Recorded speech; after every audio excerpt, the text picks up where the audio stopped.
ବହୁ ଲୋକ ଏଠାରେ ଆସି ମେଲଣ ସମସ୍ତେ ଉପଭୋଗ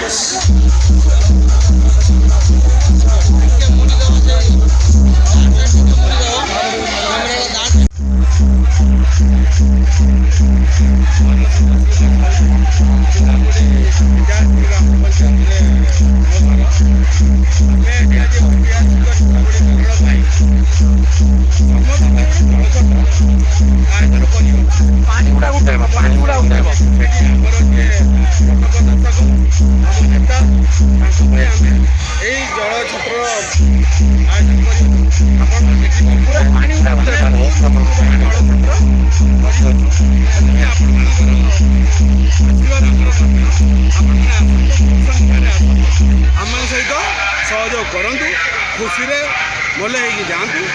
ସେତିକି ଆମ ପାଇଁ ବହୁତ ବଡ଼ କଥା। ଜୟ ଶ୍ରୀରାମ, ଜୟ ଜଗନ୍ନାଥ।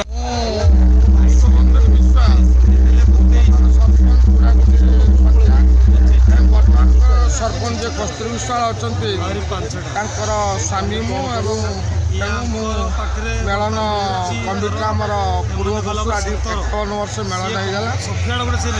ଆମର ଗୋଟେ ପରମ୍ପରା ଅଛି ଯେ ସରପଞ୍ଚ ରହିବେ, ସେ କମିଟିର ଚେୟାରମ୍ୟାନ୍ ରହିବେ। ତେଣୁ ଯେହେତୁ ଲେଡିଜ୍ ସରପଞ୍ଚ ବୁଝାବୁଝି କରିଛି, ସରପଞ୍ଚ ପାଖରେ ଅଛନ୍ତି ଏବଂ 51 ବର୍ଷ ହେଇଗଲା ଆମର এই মেলন ଆମ ପୂର୍ବପୁରୁଷ କରିଥିଲେ। ସେମାନେ ପ୍ରାୟତଃ ନାହାନ୍ତି, ସେମାନଙ୍କୁ ଆମେ ସ୍ମରଣ କରିବା ପାଇଁ ଏବଂ ଚୂଡ଼ାକୁଟିରେ ଗୋଟେ ଆମର ଭାଇଚାରା ସୃଷ୍ଟି କରିବା ପାଇଁ, ଗୋଟେ ବନ୍ଧୁ ମିଳନ ପାଇଁ ଆମେ এই ମେଳନଟି କରିଥାଉ। ପୂର୍ବପୁରୁଷରୁ କରିଛନ୍ତି।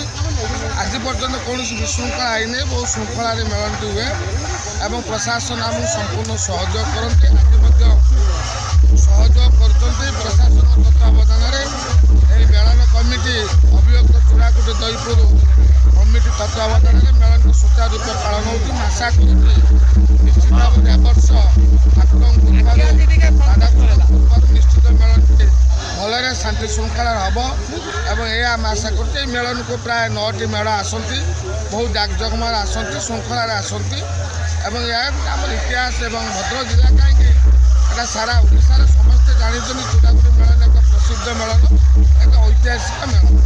তেমন ମୁଁ ଆଶା କରୁଛି ମୋ ନାଁ ଜେନରଞ୍ଜନ ମହାପୁରୁ, ମୁଁ ସରେଇଚୁରା